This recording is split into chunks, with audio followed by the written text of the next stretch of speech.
Bismillahirrahmanirrahim. Assalamu alaikum dear students. We are going to start another important topic, that is ionization energy or ionization potential. Still we are study periodic properties of elements. periodic properties of elements को ही discuss कर रहे हैं अभी तक। तो इसमें ionization potential हो या फिर आयोनाइजेशन एनर्जी को आज हम डिस्कस करेंगे। बहुत ही इम्पोर्टेंट टॉपिक है। तो सबसे पहले अगर आयोनाइजेशन की हम बात करें, आयोनाइजेशन एनर्जी की, तो आयोनाइज करने का मतलब है किसी भी न्यूट्रल एटम में से हमने इलेक्ट्रॉन को निकालना है। तो अगर इलेक्ट्रॉन को निकालना है तो उसके लिए एनर्जी भी रिक्वायर होगी। तो वो वाली एनर्जी जो इजीली इलेक्ट्रॉन को निकाल सके, मिनिमम अमाउंट एनर्जी की, उसको हम कहते हैं आयोनाइजेशन एनर्जी। तो डेफिनेशन क्या बनेगी? Minimum amount of energy required to remove an electron from gaseous atom in its ground state is called ionisation energy और आयोनाइजेशन पोटेंशियल। आयोनाइजेशन एनर्जी की डेफिनेशन में सबसे इम्पोर्टेंट मिनिमम एनर्जी है जो किसी भी न्यूट्रल एटम में से, जो कि गैसियस स्टेट में है, उसमें से इलेक्ट्रॉन को निकालने के लिए यूज़ होती है, उसको हम कहते हैं आयोनाइजेशन एनर्जी। अब इसमें इम्पोर्टेंट चीज़ गैसियस एटम कौन सा होगा? जो कि गैसियस फॉर्म में जो भी एटम होते हैं, हमें पता है उनके दरमियान डिस्टेंस बहुत ज़्यादा होता है, तो उसको आइसोलेटेड फॉर्म में, मींस आज़ाद फॉर्म में, सेपरेट फॉर्म में इजीली एटम की प्रॉपर्टी को हम डिस्कस कर सकते हैं। तो आयोनाइजेशन एनर्जी मिनिमम अमाउंट है एनर्जी की जो न्यूट्रल एटम में से इलेक्ट्रॉन को इजीली निकालने के लिए यूज़ करते हैं। जितना इलेक्ट्रॉन को निकालना मुश्किल होगा उतनी आयोनाइजेशन एनर्जी की वैल्यू ज़्यादा होगी। सेकंड, इसको हम आयोनाइजेशन पोटेंशियल भी कहते हैं। आयोनाइजेशन पोटेंशियल का मतलब, जब भी पोटेंशियल का वर्ड आएगा उसको हम वोल्टेज में डिनोट करते हैं। मींस एटम में से इलेक्ट्रॉन को निकालने के लिए कितना वोल्ट अप्लाई कर रहे हैं, तो इस वजह से इसको हम आयोनाइजेशन पोटेंशियल भी कहते हैं।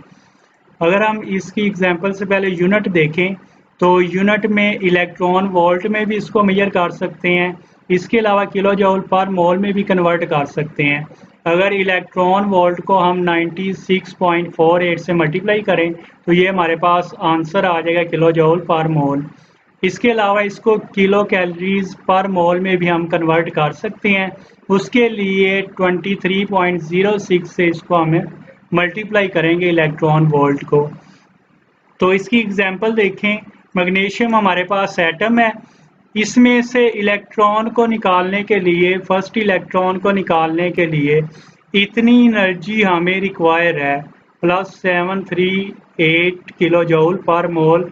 इसको हम फर्स्ट आयोनाइजेशन एनर्जी भी कहते हैं क्योंकि एटम में से हम फर्स्ट इलेक्ट्रॉन को निकाल रहे हैं।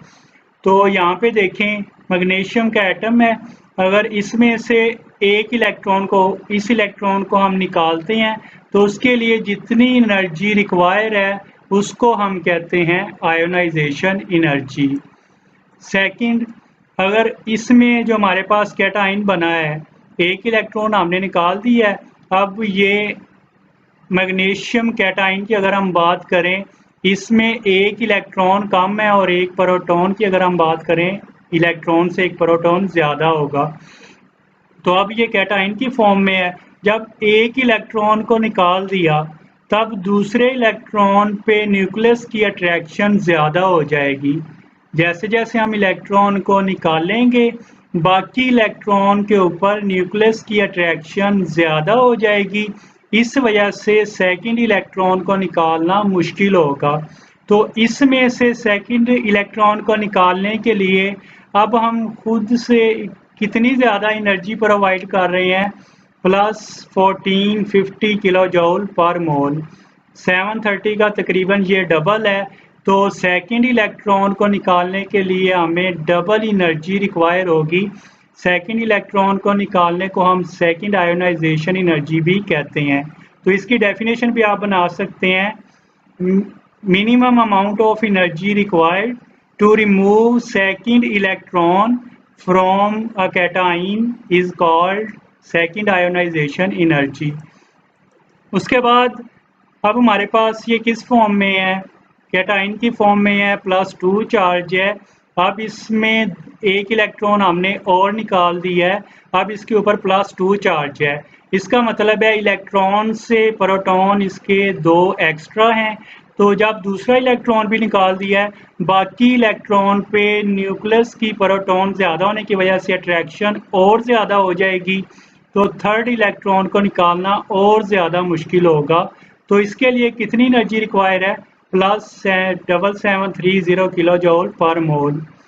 तो तीसरे इलेक्ट्रॉन को निकालने के लिए इतनी ज़्यादा एनर्जी रिक्वायर है, इसको हम थर्ड आयोनाइजेशन एनर्जी भी कहते हैं। तो इसका अगर हम डेफिनेशन के साथ देखें कि इस प्रोसेस के लिए हमें एनर्जी रिक्वायर है, ऐसा प्रोसेस जिसमें एनर्जी रिक्वायर हो या फिर एनर्जी एब्जॉर्ब हो, उसको हम कहते हैं एंडोथर्मिक प्रोसेस। तो ये वाला आयोनाइजेशन एनर्जी एंडोथर्मिक प्रोसेस भी है। इसके अलावा इसका मोस्ट इम्पोर्टेंट शॉर्ट क्वेश्चन बन सकता है कि फर्स्ट आयोनाइजेशन एनर्जी कम क्यों होती है सेकंड आयोनाइजेशन एनर्जी से, और सेकंड आयोनाइजेशन एनर्जी कम किस वजह से होती है थर्ड आयोनाइजेशन एनर्जी से। तो इसका सिंपल आंसर है, पहले इलेक्ट्रॉन को निकालेंगे, न्यूक्लियस की बाकी इलेक्ट्रॉन पे अट्रैक्शन ज़्यादा होगी, तो दूसरे इलेक्ट्रॉन को निकालना मुश्किल होगा। इसी तरह तीसरे इलेक्ट्रॉन को निकालना और ज़्यादा मुश्किल होगा। तो सबसे इजीली हम फर्स्ट इलेक्ट्रॉन को निकाल रहे हैं, इसकी आयोनाइजेशन एनर्जी सबसे कम है। सेकंड इलेक्ट्रॉन को निकालना थोड़ा सा मुश्किल है, तो इसकी आयोनाइजेशन एनर्जी ज़्यादा होगी। थर्ड की आयोनाइजेशन एनर्जी सबसे ज़्यादा है, किस वजह से, क्योंकि प्रोटॉन की इलेक्ट्रॉन पे अट्रैक्शन और ज़्यादा हो गया, जिस वजह से तीसरे इलेक्ट्रॉन को निकालना और ज़्यादा मुश्किल है। उसके बाद इसके फैक्टर्स हैं। First factor atomic size ionisation energy पे कैसे डिपेंड करेगा, कैसे इसके साथ रिलेटेड है। तो अगर हम एटॉमिक साइज को डिक्रीज़ करते हैं, एटॉमिक साइज को डिक्रीज़ का मतलब कि इसमें number of proton for example 3 हैं और इसमें नंबर ऑफ शेल कितने हैं, 2 हैं। तो जैसे जैसे इसके नंबर ऑफ प्रोटॉन इंक्रीज होंगे, शेल अगर सेम ही हों, तो वैसे वैसे न्यूक्लियर चार्ज इंक्रीज हो रहा है, न्यूक्लियस की इलेक्ट्रॉन पे अट्रैक्शन ज़्यादा होगी, तो एटॉमिक साइज क्या होगा, कम होता जाएगा। लेकिन अगर हम बात करें कि अगर इसके नंबर ऑफ शेल इंक्रीज करते हैं, तो तब ये नंबर ऑफ शेल इंक्रीज करेंगे जैसे जैसे, वैसे वैसे एटॉमिक साइज बढ़ता जाएगा। अगर आप देखें, इसमें से इलेक्ट्रॉन को निकालना आसान है या फिर इसमें से इलेक्ट्रॉन को निकालना आसान है। एटॉमिक साइज अगर छोटा है तब इलेक्ट्रॉन निकालना आसान है, या फिर एटॉमिक साइज बड़ा होगा तब इलेक्ट्रॉन को निकालना आसान है। तो इजीली आप बता सकते हैं, जब एटॉमिक साइज बड़ा होगा तो इसमें से इलेक्ट्रॉन को निकालना आसान होगा, इसकी आयोनाइजेशन एनर्जी कम होगी। इसमें इलेक्ट्रॉन को निकालना क्यों आसान होगा, क्योंकि ये दरमियान में नंबर ऑफ शेल ऐड हो रहे हैं। नंबर ऑफ शेल का मतलब है शील्डिंग इफेक्ट भी इसको हम कहते हैं। दरमियान में इलेक्ट्रॉन आने की वजह से न्यूक्लियस की आखिरी इलेक्ट्रॉन पे अट्रैक्शन कम होगी और दरमियान वाले इलेक्ट्रॉन की इलेक्ट्रॉन के साथ रिपल्शन ज़्यादा होगी, जिससे इलेक्ट्रॉन को निकालना आसान होगा। इसके लिए कम एनर्जी रिक्वायर होगी, आयोनाइजेशन एनर्जी कम होगी। अगर यहाँ पे देखें तो आयोनाइजेशन एनर्जी ज़्यादा रिक्वायर है, क्योंकि ये वाला इलेक्ट्रॉन न्यूक्लियस के नज़दीक है, दरमियान में सिर्फ एक शेल है इसके, तो इसमें से इलेक्ट्रॉन को निकालना मुश्किल है। किसकी निस्बत, पोटाशियम की निस्बत, जिसमें शेल्स ज़्यादा हैं। तो इसकी आयोनाइजेशन एनर्जी कम है, एटॉमिक साइज अगर ज़्यादा है। अगर एटॉमिक साइज छोटा है तो इसकी आयोनाइजेशन एनर्जी ज़्यादा रिक्वायर है।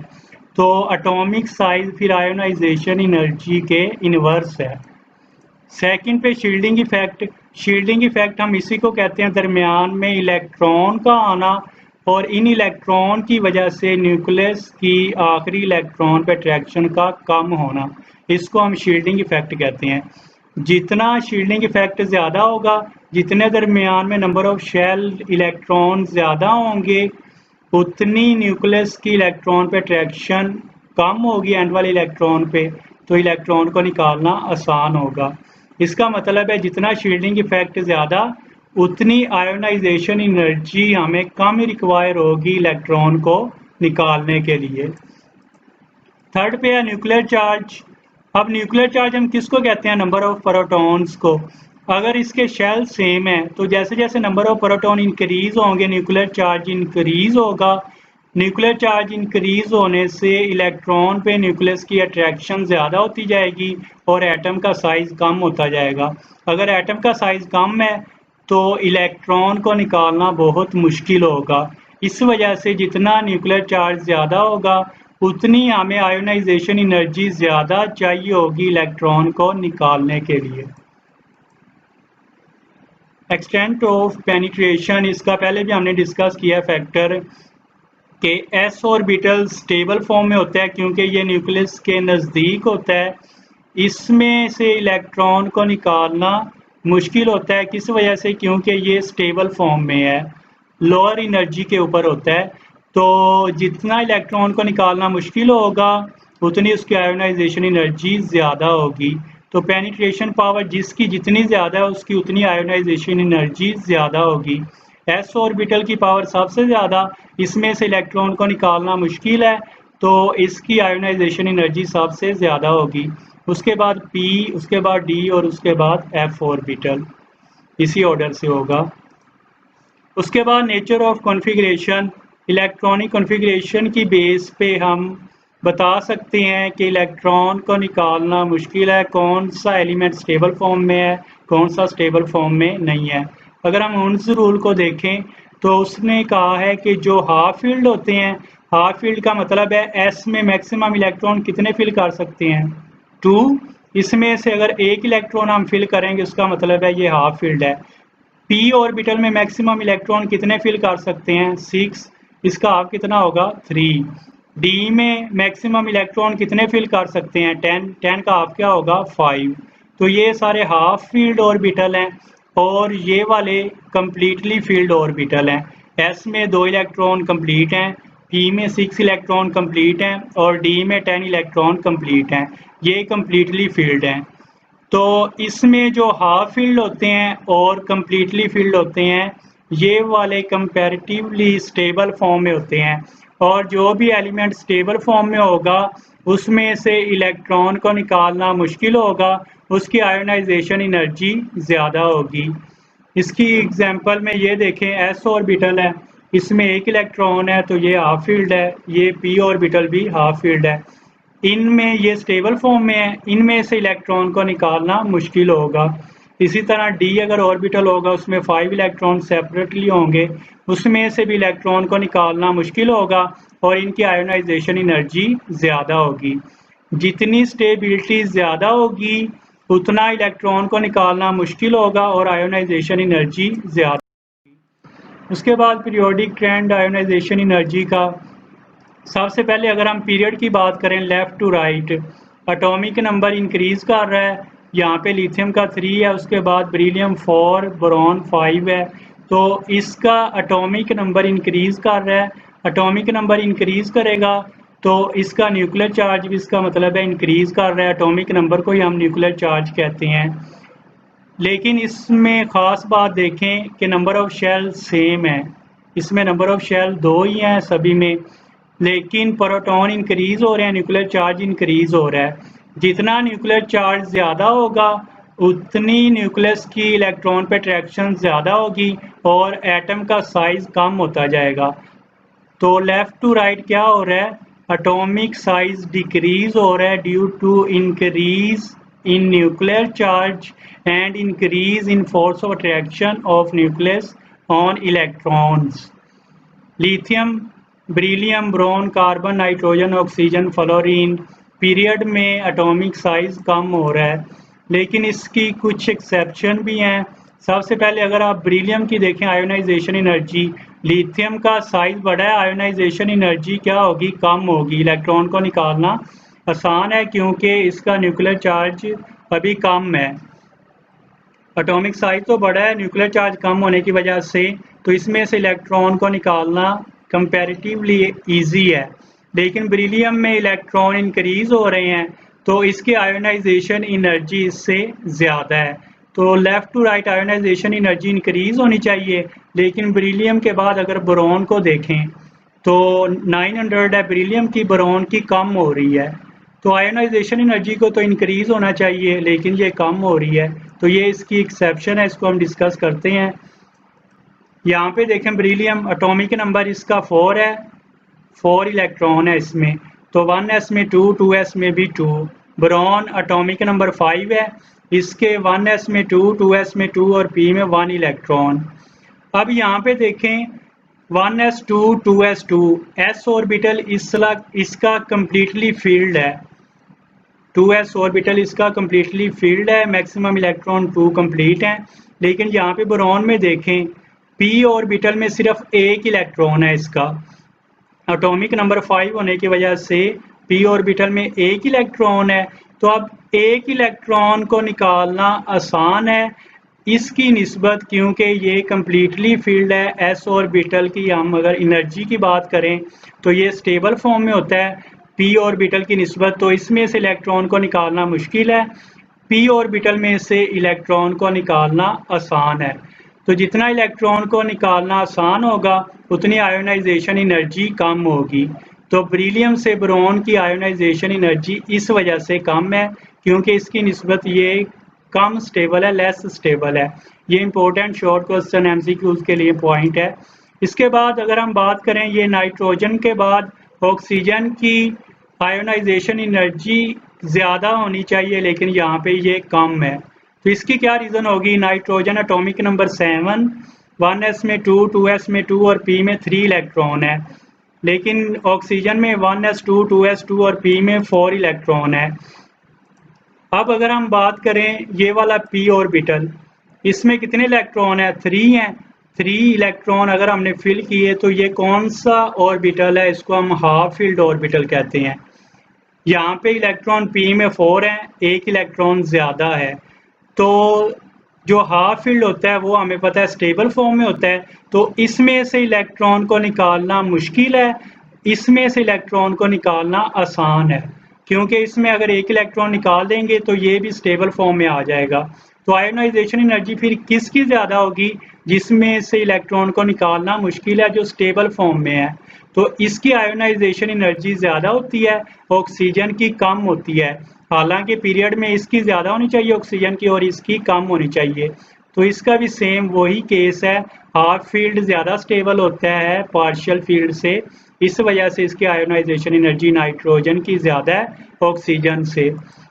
उसके बाद मैग्नीशियम और एल्युमिनियम, इसमें भी सेम केस है, इसका आखिरी इलेक्ट्रॉन s ऑर्बिटल में है और इसका p में है, तो इसकी एनर्जी कम पे है, स्टेबल फॉर्म में है, इसमें से इलेक्ट्रॉन को निकालना मुश्किल है, इसमें एक इलेक्ट्रॉन है, इसको निकालना आसान है।